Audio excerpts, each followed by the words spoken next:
મારા વાલા પ્રિયો, આજે ખાસ દિવસ છે. કયો દિવસ છે પૂછો છો કે? આજે પામ સન્ડે છે એમ કહેવામાં આવે છે. પામ સન્ડે તે શું છે? જો તમે આવી રીતે પૂછો છો તો ઈસુ ખ્રિસ્તને વધસ્તંભ પર ચઢાવવામાં આવ્યા હતા તે પહેલાનો રવિવાર છે. ઈસુ ખ્રિસ્ત યરૂશલેમમાં આવે છે. પ્રભુ ગાલિલના પ્રદેશથી શરૂ થાય છે અને યરૂશલેમ શહેરમાં આવે છે. જ્યારે તે ત્યાં આવે છે ત્યારે તહેવારનો સમય હતો અને તે મંદિરમાં યરૂશલેમમાં દુનિયાભરના યહૂદીઓ ભેગા થયા છે.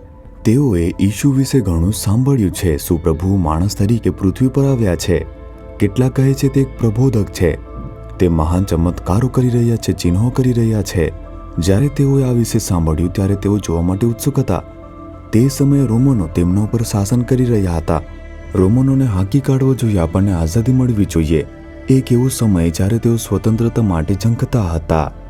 હવે જુઓ, ઈસુ ખ્રિસ્ત તે જે એક વછેરો હોય છે તે વછેરા પર આવી રહ્યા હતા. ત્યારે દરેક વ્યક્તિ ખજૂરીની ડાળીઓ પકડીને કહેતા હતા, હોસન્ના.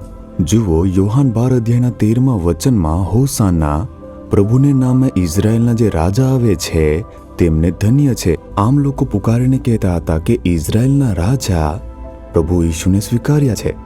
તેઓ બૂમ પાડીને કહેતા હતા, હોસાના. મારા વાલા પ્રિયો, તે સ્થાન ઉપર તમે ધ્યાન આપો. ઘણા લોકો ભેગા થયા છે. તેઓ ખુશીથી ગીતો ગાતા, બૂમો પાડતા અને સ્તુતિ કરે છે. તેઓ ઈસુનું સ્વાગત કરે છે કારણ કે તે ગધેડા પર સવાર હતા. તેને ગામડાનું ગધેડું નહીં પરંતુ એક વછેરું કહેવામાં આવે છે. તે એક ગધેડો છે જેના ઉપર રાજાઓ સવારી કરતા હતા. તે દિવસોમાં ઇઝરાયલ દેશની અંદર જો રાજાઓ યુદ્ધમાં જતા હતા તે ઘોડા પર જતા હતા. જ્યારે તેઓ યુદ્ધ પૂર્ણ કર્યા પછી વિજય મેળવીને પાછા ફરતા હતા ત્યારે શહેરના પ્રવેશ દ્વારથી વછેરા ઉપર પાછા આવતા હતા. રાજા વિજય રીતે પાછા આવે છે એનો સંકેત છે. તેઓ તેને ગધેડા ઉપર બેસાડશે અને તેને શહેરની આસપાસ ફરાવશે, જેમ લોકો સ્તુતિ ગાય છે અને લોકો તેમની પ્રશંસા પણ કરતા જાય છે. જ્યારે ઈસુ એક વછેરા ઉપર આવી રહ્યા હતા, ઇઝરાયેલના રાજા છે એમ તેઓ વિશ્વાસ કરતા હતા. તે આપણને મુક્ત કરશે, રોમનોના શાસનથી સ્વતંત્રતા આપશે એમ તેઓ કહેતા હતા, બૂમો પાડી રહ્યા હતા અને તેમના વિશે સ્તુતિ પણ ગાતા હતા. હોસન્ના, પ્રભુ મને બચાવો, એનો અર્થ આમ છે. અને લોકો તે આવી રીતે કહી રહ્યા હતા, સ્તુતિ કરી રહ્યા હતા. તેઓ ખુશીથી તેમનું સ્વાગત કરી રહ્યા હતા. પણ શું ઈસુએ રોમનોને હાંકી કાઢ્યા અને તેમને સ્વતંત્રતા આપી? નહીં. તેઓ તેમને ગેરસમજ કરતા હતા. ઈસુ રાજા છે, તે આખા વિશ્વના રાજા છે. પરંતુ તેમનો જે હેતુ છે કોઈ ચોક્કસ લોકના દેશને બીજાઓથી મુક્ત કરવાનો એમ ન હતો. તેમને તો આખા માનવ જાતને મુક્ત કરવાનો હતો.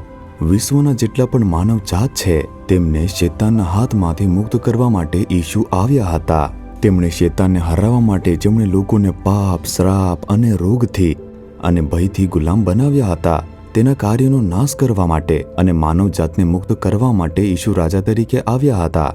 તેથી જ તે ક્રોસ પર મરવા માટે ખુશીથી આવ્યા હતા. ક્રોસ પર મરવા માટે શરણાગતિ સ્વીકારી. તેમણે આપણા બધા પાપો, શાપ અને રોગોને સહન કર્યા છે અને શેતાનના કાર્યનો નાશ કર્યો છે. તેથી જ તે આજે દુનિયાભરની અંદર લાખો લોકો તેમના ઉદ્ધારથી બચાવાયા છે અને શાંતિ પણ પ્રાપ્ત કરી છે. તેઓ રાજા ઈસુ સાથે ખુશીથી જીવન જીવી રહ્યા છે. તેથી આજના દિવસે શું તમે આ રાજા ઈસુને તમારા હૃદયના રાજા તરીકે સ્વીકાર્યા છે? શું તમે તેમને તમારા હૃદયના સિંહાસન પર રાજા તરીકે બેસાડ્યા છે?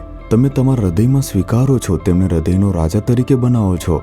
તમને કોઈ પણ સમસ્યાનો સામનો નહીં કરવો પડે. બધું ધ્યાન રાખશે. શૈતાન પણ તમારી નજીક આવશે નહીં. તે તમને જોઈને ધ્રુજવાનો છે કારણ કે ઈસુ એ રાજા છે જેમણે તમારી મુક્તિ માટે મૃત્યુ પામીને ક્રૂસ પર હરાવ્યો. તેથી કહો, ઈસુ મને બચાવો, અમને બચાવો, મારા જીવનમાં તમે આવો, મારા હૃદયના સિંહાસન પર રાજા તરીકે તમે બેસી જાઓ. પ્રભુ, તમારું જીવન ચમત્કારિક રીતે બદલાઈ જશે. દરેક ભય અને સંઘર્ષો દૂર થશે, મહાન ભલાઈ થશે. વિશ્વાસ કરશો તો મહાન ભલાઈ જોશો. શું કહેશો કે હે ઈસુ, રાજા તરીકે તમે આવો અને મારા હૃદયના સિંહાસન ઉપર બેસી જાઓ. જે મને ઉદ્ધાર આપે છે અને વિજય અપાવે છે, તમે આવા પ્રભુ છો.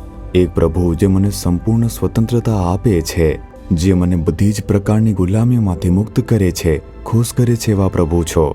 મારા હૃદયના સિંહાસન પર રાજા તરીકે તમે બેસી જાઓ પ્રભુ, અને મને માર્ગદર્શન આપો. ઈસુના નામમાં આમેન, આમેન.